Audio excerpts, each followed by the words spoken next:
Hi everyone, welcome to A Godly Home. We are going to be making homemade sloppy joes today, and we won't be doing it out of using condiments. It'll just be a few ingredients that will make it very inexpensive. I've been using this recipe for 20 years. I found it right after Corey and I got married, and it's one of my favorites. I've got 1 pound of hamburger here that I'm going to put in my frying pan. Okay, I'm just going to start by breaking this up. I have my pan on medium heat and I'm going to let it start browning. I put some French fries in the oven, and we're going to have some raw sugar snap peas to go along with this that I grew in the garden. Okay, while that is cooking, I will take you over here, and I baked off a loaf of homemade white bread in the bread machine before I went to bed last night. I put the stuff in and just let it do its thing. And we're going to be having it on this homemade bread. So I'm going to go ahead and get that cut.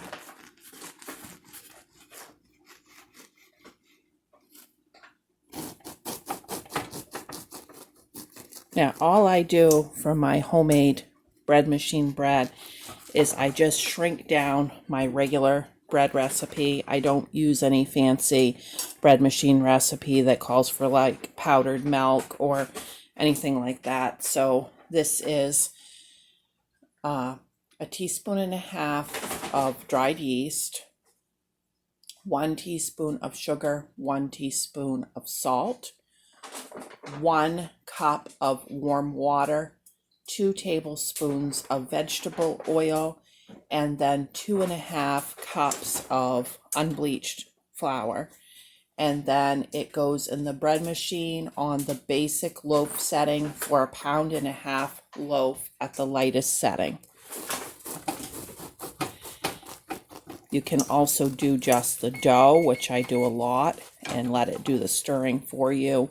And then you just have to bake it off. But last night I didn't have time, and it's very nice that it can do the baking too.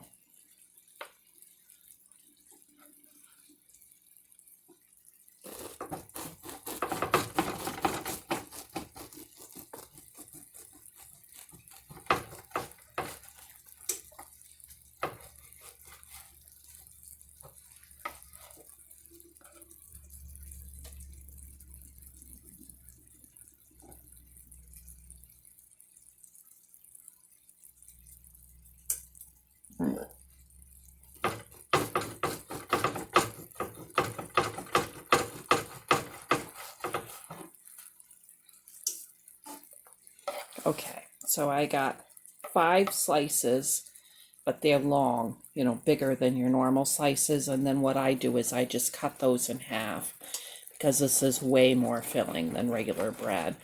And that will give us 5 full sandwiches. Okay, so what I'm going to do over here is I've got some of this from Dollar Tree, and usually I use the Lipton brand, but I don't have any, so this is just fine. And it's not a full pouch, it's about maybe 2 tablespoons. And I'm just going to go ahead and add that in while I'm cooking up this hamburger. And then this is my dehydrated celery, and I'm going to put just a little bit. A little bit of this goes a long, long ways, like maybe half of a tablespoon is enough if it's dried. Now, you can add sliced fresh celery at this point if you want to. I don't really care to do that. If I'm using fresh celery, what I'll do is when I put the sloppy joe on the bun, I will slice some fresh celery right on top and like garnish with that, and that is really super good. But if you have the dried celery or like a little bit of celery salt or whatever, it really is a good addition, if you don't have fresh celery. And if you don't have any of that, it's fine. Just leave it out. I made it for years without any of that because I just absolutely had the bare minimum ingredients of everything in my house, and I didn't have anything like that.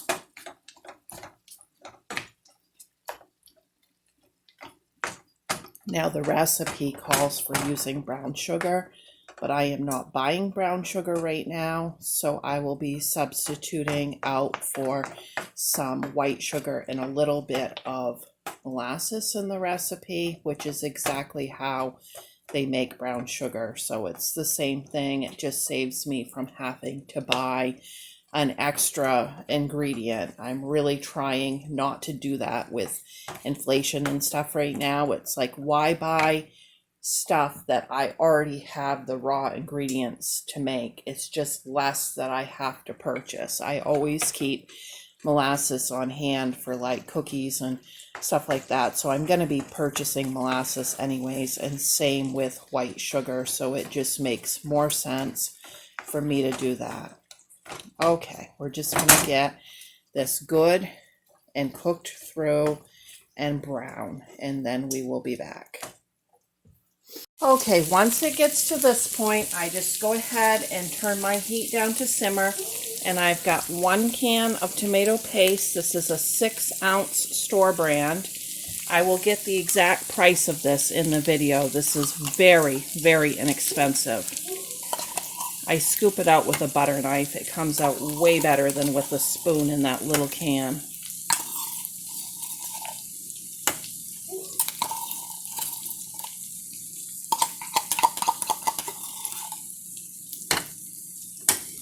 Okay, then I'm going to add enough water to get it the consistency that I want.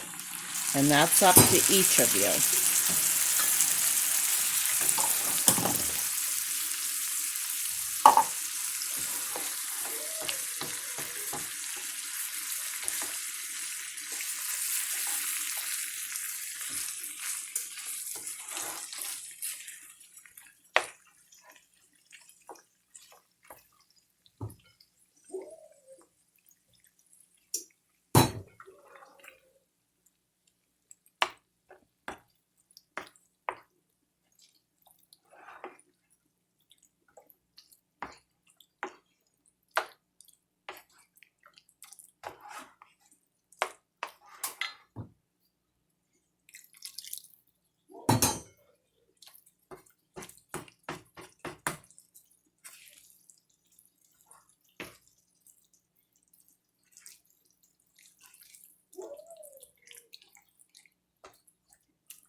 I want to simmer it, so I want a little more that will cook out.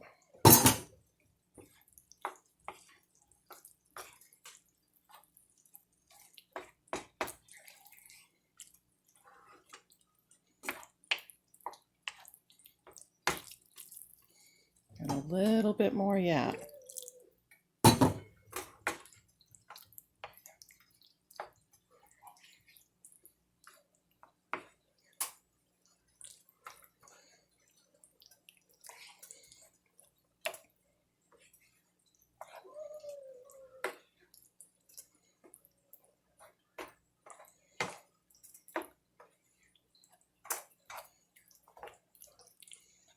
Okay, now to this, I am going to add 1 tablespoon of white sugar,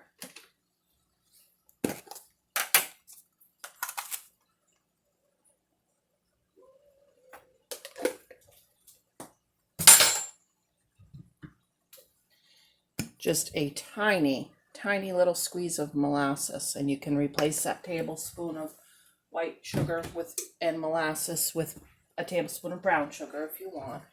And then I've got some vinegar. Any kind you have is fine. And I'm going to give just a tiny, like probably a teaspoon of that in there. And you'll want to try this and adjust it to your taste. I didn't add any salt because of the onion mix, but you might want to. And we are just going to simmer this. And if we want to add a little bit more liquid, if it gets not liquidy enough for us, then we can do that. I'm just going to put the cover on and simmer this for just till those fries are done.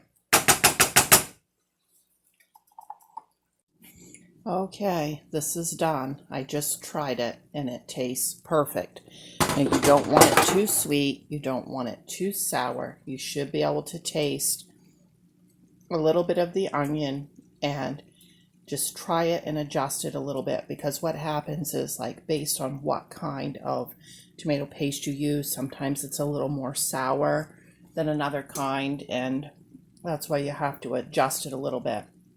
So I did end up adding to mine about a teaspoon more of the molasses, and then it was good.